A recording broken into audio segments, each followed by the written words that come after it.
Hello folks, this is Matt coming back to you. I said in my test with the RX 470 2600K video that the reason why Tekken 5 did not run completely smooth was mainly due to the AVX2.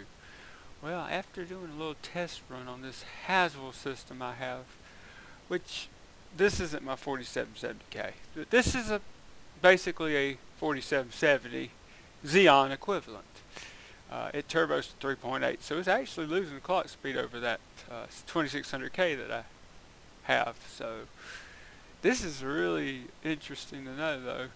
It runs a lot smoother on this system, and that's the crazy thing is, check this out. Look what I'm running on a 960, which is weaker than a RX 470. So this is a much weaker card. But it's got 4 gigs. I got a 4 gig version, and I found that if it's powerful enough with a GPU and has a decent amount of memory, emulation does fine with cards like this. It does quite well. I was impressed. So let's launch it up. And by the way, just some neat little things. I've got this. This is like my Xbox 360 machine PC. So just to give you an idea, this is my startup sound.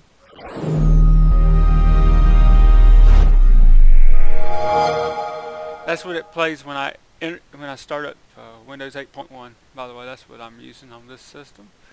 So yeah, you can kind of tell by the bottom left here.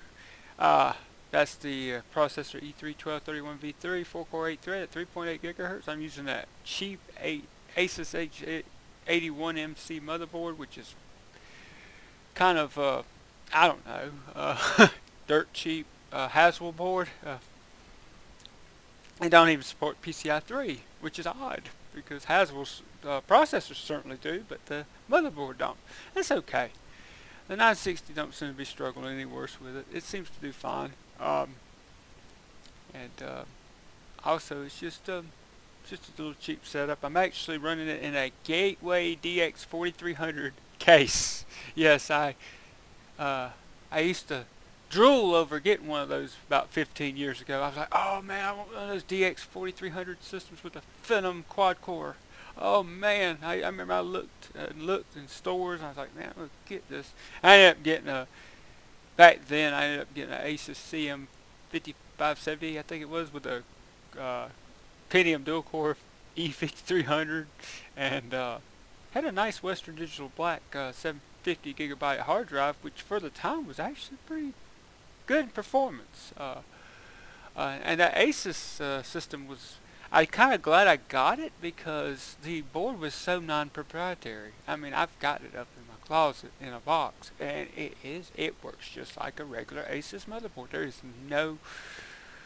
There's even a way with a BIOS update that you can get a ever so slight overclock on stuff. It's not as good as a non-OEM version of an Asus board, but outside of that, everything else is just like any other Asus board you buy, especially for that platform type.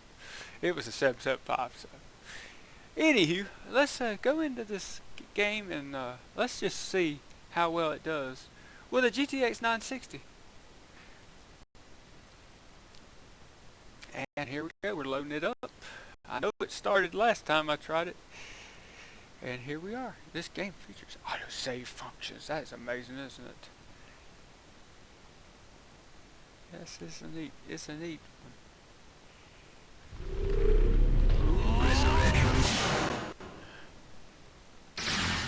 Welcome to the King of Iron Fist Tournament Fight, Christy Montana. Get ready for the next battle. As you can see, it's playing smooth already. Go easy on me.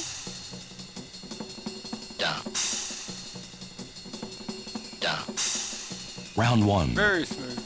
Fight. That's pretty good. Pretty good. Definitely better than the 2600K.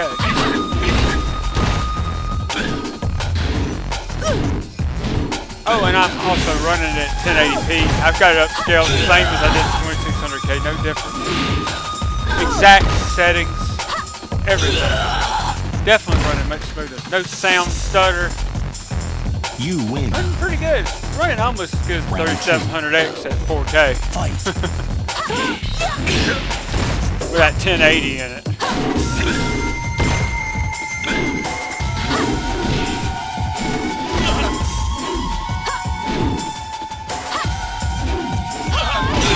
Well, that reminds me. The reason why I didn't have any microphone footage with that one was my G230 headset was not working on that Ryzen 7 system. So I just did video footage on it. Get ready for the next But battle. I made my point. It looked nice and it played good. This is a great place to fight. Don't you think? Round 1. So we're a pretty good setup on this system. I don't think I need to touch this one much. I think it's going to be just a nice little emulation machine.